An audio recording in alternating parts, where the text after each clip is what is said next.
이 종목은 대체 왜 그랬을까요? 오늘 시장에서 뉴스가 있었던 종목들 보겠습니다. 앞서서 현장 연결하기도 했지만 HDC, 현대산업개발료, 아시아나항공을 품에 안게 되었습니다.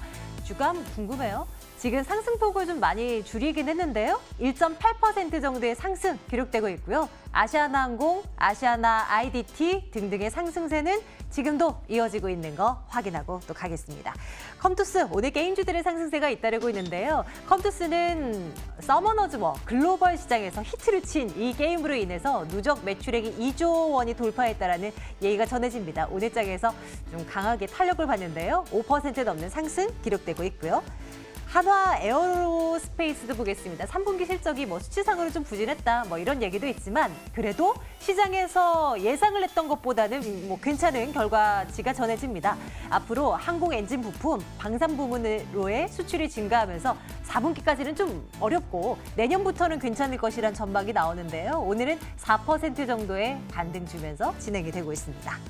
자동차 관련주들 볼게요. 앞서서 얘기가 잠깐 나왔는데요. 트럼프 대통령이 예고했었던 그 수입산 자동차에 대한 관세 철폐, 이거 이제 이틀 앞으로 다가왔습니다. 그 결과가요. 과연 우리나라가 여기서 제외가 되면 자동차주들에 대한 투자자들의 심리가 개선이 될까요? 이승조 대표의 수소차, 전기차, 자동차 부품 쪽으로 관심을 돌리라는 시가 머릿속에 염두에 두도록 하겠습니다. 자, 이제는 전략을 좀 채워볼 텐데요. 휠라코리아와 F&F를 비롯한 의복주들 움직임 좀 챙겨볼까 합니다. 오늘은 상반된 흐름이 나타나고 있죠.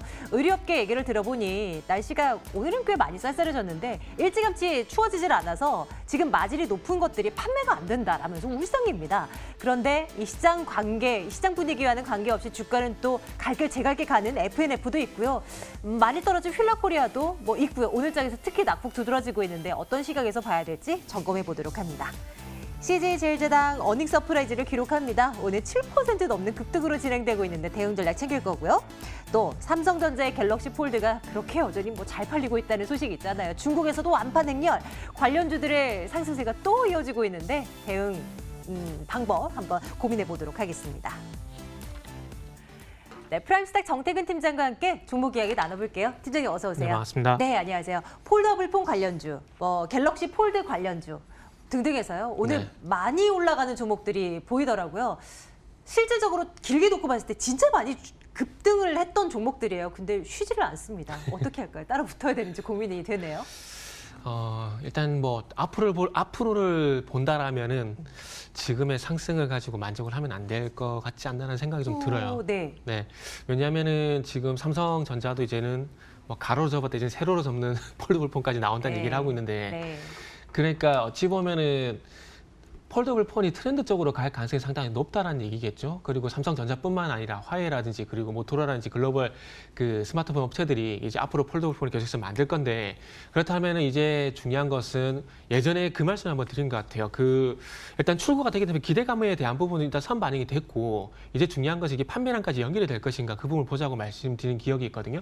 근데 지금 아시다시피 나오는 족적 완판이 되고 있는 상황이고, 그리고 앞으로도 폴더블 폰이 계속 출시가 되고 출하량이 증가를 하게 된다라면은 판매는 좀 지켜봐야 되겠지만 어쨌든 출하가 된다라는 건 관련 부품주들 같은 경우는 참 기분 좋은 일일 수밖에 없다라 봐야 될 것 같아요. 그리고 올해 같은 경우는 30만 대 정도 얘기 나오고 있는데 내년 600만 대, 600만 대까지 나올지 모르겠지만 어쨌든 600만 대까지 예상치가 나온다라는 것은 그만큼 출하가 많이 될 것이라는 거거든요. 그럼 그만큼 출하가 많이 되면서 판매량은 소위 말하는 완성품 업체들, 스마트폰 업체들이 몫이지만은 어쨌든 출하가 되게 되면 부품 공급받아야 되거든요. 그러면 부품주들 같은 경우는 호재라고 좀 봐야 될 것 같습니다. 그렇기 때문에 예전에 인터플렉스, 이녹스 첨단 소재, BH 이런 종목들이 일단 부각이 됐었는데, 최근에 와서 보던 세경 하이테크 이런 종목들도 좀 부각이 되고 있더라고요. 네, 그렇더라고요. PI 필름 이런 부분들 때문에 아마 일본 소재 산업 분쟁 때문에 네. 아마 이런 기업들도 부각이 되는 것이 아닌가 하는 생각이 듭니다. 그래서 여기서 중요한 건 또 대장주가 되겠죠. 대장주가 될 수 있을 것 같은데, 저는 일단은 KH바텍에 점수를 좀 주고 싶어요. 왜냐하면 제일 많이 오르죠. 그죠? 아무래도 가장 유망하기 때문에 오르는 것이 아닌가라는 생각이 좀 드는데, 우리가 그런 부분을 좀 봐야 될 것 같아요. 스마트폰이 큰 변화는 없었지만은 어떤 기능들이 들어간다, 카메라 수가 증가한다, 이런 얘기들이 나오게 되면서 가장 최근에 카메라 같은 경우에는 카메라 채용수가 증가를 하게 되면서 삼성전기전지, 파트너 이런 종목들이 실적이 괜찮게 나왔었거든요. 올해 연초 보시면요. 그런데 이 얘기를 왜 드리냐면은 어떤 기능에 대한 변화라든지 다량 채용이라든지 이런 얘기들이 나오게 되면서 거기에 부합하는 부품들이 부각이 됐었습니다. 그러면은 폴더블 부품 같은 경우도 어쨌든 접히는 거잖아요. 그러면 거기에 관련된 힌지 부품을 만드는 KG바텍이 아무래도 그래도 봐야 되지 않겠나 생각이 좀 들어요. 그리고 실제로 KG바텍 같은 경우는 그 힌지 부품을 납품을 하게 되면서 3년가량 적자였는데 이 부분을 또 흑자로 전환한다는 얘기가 있거든요. 거기다가 내년에는 580억 정도 영업이익 얘기가 나오고 있는데 뭐 그거는 차차 하더라도 어쨌든 이 이슈 때문에 적자에서 흑자로 전환된다라는 그 이슈 하나만으로도 충분히 뭐 KG바텍 같은 경우는 매력적이라 봐야 될 것 같고요. 그리고 뭐 차트를 보면서 말씀드리면은 뭐 최근에 8,800에서 뭐 한 2만 원 정도 올라온 부분들은 조금 부담스럽긴 하지만 뭐 앞으로 올라갈 길은 많이 열려있다 봐야 되겠죠. 그러네요. 네. 참 막 네. 울상이었던 IT 부품주들, 스마트폰 관련주들이었는데요. 이제 빛을 발할 날이 오는가 봅니다. KG바텍 탑픽으로 폴더블폰 관련주 중에서의 네. 탑픽으로 꼽아놓고요. 투자액은 좋아요. 찍도록 할게요. 시간이 모자랍니다. CJ제일제당 한 종목만 더 보고 갈게요. 실적이 꽤 잘 나왔어요. 네. 진짜 바닥에 놓여 있는 종목 아니겠어요? 네네. 오늘의 반등은 의미가 있습니까? 제가 예전에 요 얘기만 좀 드릴게요. 예전에 바이오 같은 경우에 셀트리온 어떤 수수 소식을 놓고 9월달 같은 경우는 별로 주목을 안 했었는데 10월달 네. 넘어서 주목을 하게 되면서 네네. 제가 안 좋다 해서 나쁘지 않다 의견이 바뀌었잖아요. 제가 이 얘기를 왜 드리냐면 CJ제당도 마찬가지인 것 같아요. 날짜를 보게 되면 8월 9일 같은 경우 2분기 실적이 나왔었어요. 근데 실적에 대해서 괜찮은 악평이 나왔었거든요. 근데 지금 같은 경우는 3분기 실적이 좋게 평가가 되고 있어요. 네. 무슨 얘기냐면 2분기 실적이 순수하게 CJ제당만 보게 되면 19% 감소했고 이번 3분기도 14% 감소했거든요. 그럼에도 불구하고 실적 평가가 바뀌었다는 얘기죠. 그러니까 즉 드리고 싶은 얘기는 이 종목을 보는 어떤 시선이 많이 바뀌었다라는 겁니다. 그래서 그 관점만 보게 된다면은 예전에 셀트리온처럼 CJ제일장도 반등이 나설 가능성이 높다라고 생각이 들어서 요거는 좀 관심을 가져야 되지 않을까? 라는 관점에서 네. 저는 요 정도만 말씀을 드려도 예전에 셀트리온을 보신 분 같은 경우는 충분히 이해가 될 것 같아요. 오늘 뭐 네. 단 하루만 놓고 봤을 때는 7% 급등? 너무 많이 올랐잖아 하지만 웬걸요. 길게 놓고 보면 너무나 바닥인걸요. 네. 지금 접근하기에도 뭐 부담이 없는 수준인 거죠? 오늘 지나고 조정을 노려본다면 충분히 가능하다고 생각을 해요. 그리고 오늘 같은 경우는 일단 상승의 출발점이라고 생각을 하면 돼요. 근데 거기는 조금 욕심이라 볼 수 있겠죠. 그 이후에 우리가 먹을 수 있는 부분은 네. 당연히 조정을 거치면서 줄 겁니다, 분명히. 그러면요. CJ제일제당 네. 투자 의견 좋아요 찍고 앞에서 살펴본 네. KG바텍 뭐 나름 이제 올라간 KG바텍과 네. 바닥에서 맴돌고 있는 CJ제일제당 이거 둘 중에 우리가 네. 좀 수익을 내보자라고 한다면 어느 쪽이 더 괜찮겠습니까? 요즘 찍는 게 잘 맞았거든요. 저번에 카카오도 그렇고. 기대를 해봅니다. 좀 고민이 되네요. 이번 주는 CJ제일제당. 그래요? 역시 높이 있는 거는 싫어하는 정태근 팀장이시죠? 그건 아닌데요. 조금 앞으로 상승 가능성보다 조정이 네. 얼마만큼 짧을 것이냐. 거기에 좀 포커스를 맞춰다 보니까 네네. 좀 CJ제일제당에 대해서 조금 더 높은 점수를 주는 것 네, 같아요. 좋습니다. 요즘 촉이 살아나고 있는 정태근 팀장의 탑픽은 CJ제일제당으로 올려두도록 할게요. 자, 프라임스탁 정태근 팀장과 함께했고요. 팀장님 오늘 고맙습니다. 네.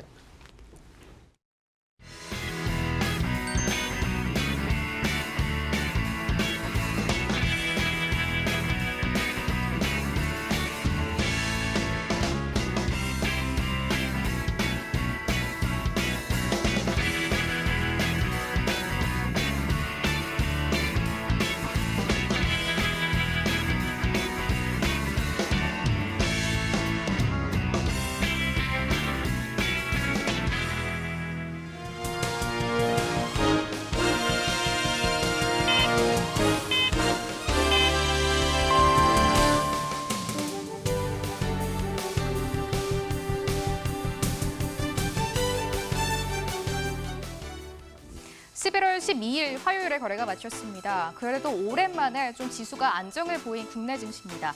홍콩 시위가 격화됐다라는 리스크와 미중 무역 협상이 그래도 12월에 좀 체결이 될 것이다라는 기대감이 조금 양분돼서 재료가 혼조된 국내 증시인데요. 그래도 오늘은 갈 길이 좀 제 갈 길을 담담하게 걸어갔던 국내 증시입니다. 일단 종합 주가 지수의 마감가부터 체크해 보도록 하겠습니다. 코스피가 3거래일 만에 반등을 주면서 거래를 마쳤고요. 차트 보시다시피 고점 부근에서 주가가 형성했습니다. 오후장에 약간 부진을 했는데 그래도 막판에 힘을 내주면서 오전장의 강세를 다시금 회복하면서 마감한 국내 증시입니다. 코스피가 0.79% 상승하면서 2140선 회복하면서 마감 지었습니다. 2140.94포인트 고점 부근에서 종가를 형성했고요. 코스닥도 그래도 닷새 만에 다시 반등을 주면서 거래 마쳤습니다. 코스닥은 0.57% 상승하면서 665.13포인트의 거래를 마무리 지었습니다. 어제장 거래를 마치면서 거의 원달러 환율이 급격하게 상승을 하면서 0.7%까지 올라가면서 거래를 마쳤는데요. 오늘 그래도 하루 만에 다시 반락되면서 거래 마쳤습니다. 0.51%까지 하락하면서 1160.80선에서 거래 마무리 지었습니다. 최근 중국 지수를 보시면요. 아무래도 홍콩 지수와 같이 보셔야 될 것 같은데요. 어제 홍콩 지수가 홍콩 시위가 격화되면서 거의 2.6%까지 급락하면서 항생 지수가 마감을 했습니다. 중국 지수 그리고 항생 지수 오늘 모두 다 같이 반등을 그래도 주는 모습이네요. 항생 지수가 0.48%까지 고점을 높여가고 있습니다. 현재 27,052선 지나가고 있고요. 중국 지수도 어제 좀 부진하면서 마감을 했는데 하루 만에 반등이 나오네요. 그래도 0.11% 상승하면서 2,913.17포인트 빨간불을 유지해내고 있습니다. 일본 지수가 최근 아시아 증시 중에서 흐름이 제일 좋은 모습을 보여주고 있습니다. 조금 전 마감했고요. 0.8%의 탄력을 보이면서 23,520엔대에서 강한 모습 보이면서 주가를 형성했습니다. 국내 증시의 마감 수급 확인해 보겠습니다. 화면으로 가보시죠. 유가증권 시장입니다. 외국인과 기관이 그래도 쌍끌이 매도 보이면서 거래 마쳤습니다. 기관이 장중 매수 전환이 나왔는데 후장 들어서 다시 매도를 택하면서 거래 마쳤습니다. 개인 홀로 488억 원 사들였습니다. 코스닥 시장 수급 점검해 보시죠. 기관과 외국인 모두 사들였습니다. 장중에 매수 전환이 두 종목 모두 나왔고요. 외국인들이 40억 원 사들였고 기관이 312억 원 사들였습니다. 어제와 반대로 개인 홀로 코스닥 시장을 이탈하는 모습 보였습니다. 오늘 오후에 나온 소식입니다. 드디어 아시아나항공의 우선협상 대상자의 HDC 현산이 선정이 됐습니다. 이제 구주 가격을 두고 두 회사가 좀 신경전을 벌일 예정인데요. 아무래도 이 아시아나항공 금호산업 측에서는 구주 가격을 좀 높게 받기를 원하고 있고 HDC 현산의 경우에는 신주 가격을 좀 높게 받아야 이득이기 때문에 두 사측의 신경전이 예상이 되고 있는 상황입니다. 어제는 아시아나 IDT가 두 번 연속 상한가를 기록하면서 시세를 강하게 분출을 했는데 오늘은 에어부산이 날아가고 있습니다. 에어부산이 상한가를 기록을 했고 가격 제한폭이 풀리지 않으면서 거래 마쳤습니다. 오늘 9,320원까지 올라와주는 모습입니다. 어제 강했던 엊그저께까지 두 번 연속 상한가를 기록했던 아시아나 IDT 그래도 오늘 추가 상승 나오고 있습니다. 4% 가까이 상승하면서 35,550원의 종가 형성했습니다. 아시아나 항공도 두 자릿수 세 급등세를 기록합니다. 13% 가까이 급등하면서 6,580원까지 올라와주면서 종가 형성했습니다. 금호산업은 0.7%의 강세, 금호산업 우선주는 반락되긴 했네요. 0.5% 하락하면서 55,800원의 종가 기록했습니다. HDC 현상도 긍정적인 모습 보입니다. 현대산업개발이 2%대 강세를 보이면서 마쳤고요. HDC 아이컨트롤스가 상한가 기록했습니다. 13,500원까지 올라와주는 모습. HDC 본주도 7%대 강세를 보였고요. HDC 현대 EP도 6.59% 상승하면서 4,935원의 긍정적인 모습 보이면서 종가를 형성했습니다. 이어서 오늘 화려한 종목 장세의 주인공이었던 갤럭시 폴드 관련주들 한번 종가 체크해 보도록 하겠습니다. 중국에서 갤럭시 폴드의 2차 판매가 다시 한번 완판이 됐다라는 소식이 들려오면서 폴드 관련주들이 다시 한번 신고가를 행진을 이어가고 있습니다. KH바텍과 파인테크닉스 두 종목이 나란하게 신고가를 이어가주는 모습이고요. 특히 오늘 KH바텍이 완전 날아가는 모습입니다. 52주 신고가를 경신해줬고 21,000원 선까지 오늘 뚫어내는 모습을 보였습니다. 윗꼬리가 살짝 달리긴 했지만 그래도 18.45% 급등세를 유지하면서 거래 마쳤습니다. 2만 원 선 조금 못 미치면서 19,900원의 종가 형성했고요. 파인테크닉스도 폴드 관련주 중에서 오늘 신고가를 다시 한번 갈아치운 종목입니다. 오늘 21%까지 급등세 나왔습니다. 시세 강하게 분출하면서 3,140원까지 올라와주면서 종가 형성했습니다. 보시다시피 캠트로닉스도 10% 가까운 급등, 세경 하이테크도 12% 가까운 급등입니다. 인터플렉스 그리고 뉴파워 프레지미도 8%대, 7%대 급등하면서 거래를 마쳤고 마쳤고요. 코리아 서키트도 7.3% 강세를 주면서 1,700원의 긍정적인 모습 보이면서 종가를 형성했습니다.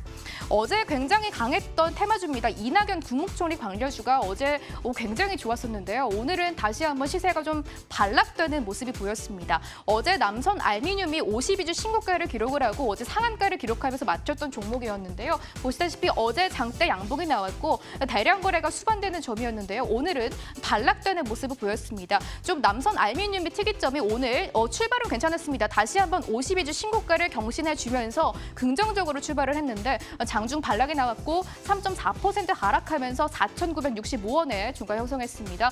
이낙연 테마주 보시다시피 부국철강도 6.5% 급락이고요. 이월드, 남아토건도 다 반락되는 모습 보실 수가 있겠는데 남화산업 폴로 시세가 연속되고 있습니다. 남화산업 오늘도 잘 가네요. 20% 급등하면서 15,000원에 종가 형성했습니다. 어제 장대 양봉 나왔고요. 오늘 추가로 장대 양봉 그리고 다시 한번 갭으로 떠서 출발해서 오늘 16,000원까지 뚫어내는 모습을 보였는데 그래도 20% 윗꼬리를 살짝 달면서 거래를 마쳤습니다. TK KB칼코도 하루 만에 반락됩니다. 3% 가까이 하락하면서 3,125원에 종가 형성했습니다. 어제 이낙연 국무총리 관료주 말하면서 다른 정치 테마주들도 잘 가고 있다라고 말씀을 드렸는데 그 다른 정치인 테마주들도 역시 한 번에 반락이 되는 모습입니다. 보혜양조도 3.04% 하락을 하면서 거래를 마쳤고요. 홍정욱 전 대표의 테마주입니다. K랜도 4% 급락, 또 홍준표 전 대표의 테마주 두울산업도 3.65% 하락하면서 1,320원의 종가를 형성했습니다. 오늘 3분기 실적을 발표한 종목들 한번 체크해 보도록 하겠습니다. 어제 장 마감하고 앞서 들으셨던 CJ제일제당이 어닝 서프라이즈를 기록을 하면서 오늘 주가가 굉장히 잘 갔던 하루였습니다. 7.56%까지 급등하면서 25만 6천원의 주가 형성했고요. 하나 에어로스페이스도 어제 장을 마감하고 실적을 공시했는데 실적이 잘 나왔습니다. 전년 동기 대비해서 3분기 영업이익이 200% 넘게 증가를 했다라고 깜짝 어닝 서프라이즈를 발표를 했습니다. 오늘 4%대 급등하면서 거래 마쳤고요. 37,700원의 종가 형성했습니다. 최근 꾸준하게 살짝 주가가 빠지면서 우하향하는 모습을 보일 수 있었는데 오늘은 그래도 긍정적인 흐름 보이면서 4%대까지 뛰어오르면서 종가 형성했습니다. AP시스템은 부진한 실적을 발표했는데요. 증권사들은 그래도 긍정적으로 바라보고 있습니다. OLED 수주 관련해서 내년에 실적이 대폭으로 개선될 것이다라고 좀 긍정적으로 바라보면서 주가 방향은 위로 틀어내고 있습니다. 실적과 반대로 가는 모습 오늘 7%대 급등하면서 31,050원의 종가 형성했습니다. YG 엔터테인먼트도 불진한 실적을 발표를 했고요. 그리고 계속해서 적자폭이 커지고 있다라고 나타났지만 주가 방향은 그렇게 뚜렷하진 않은 것 같습니다. 악재가 좀 이미 다 반영됐다라는 평가가 나오는 걸까요? 강보합권에서 거래 마쳤습니다. 26,150원에 종가를 형성했습니다. 마지막으로 대형주들 시세만 간단하게 점검을 해보도록 하겠습니다. 어제 이어서 삼성전자, SK하이닉스 체크를 해볼 텐데요. 어제 삼성전자와 SK하이닉스가 막판에 외국인들의 매도가 거세지면서 모두 반락되면서 거래를 마쳤는데요. 오늘 삼성전자, SK하이닉스, IT투톱이 모두 반등에 성공을 해준 모습입니다. 삼성전자가 4거래 만에 반갑게 반등세가 나왔습니다. 오늘 2% 가까이 상승하면서 좀 그동안의 서름을 씻어내는 모습이고요. 52,600원에 종가 형성했습니다. 외국인들이 좀 돌아왔습니다. 다시 한번 강하게 사주면서 오늘 고점 부근에서 종가를 형성합니다.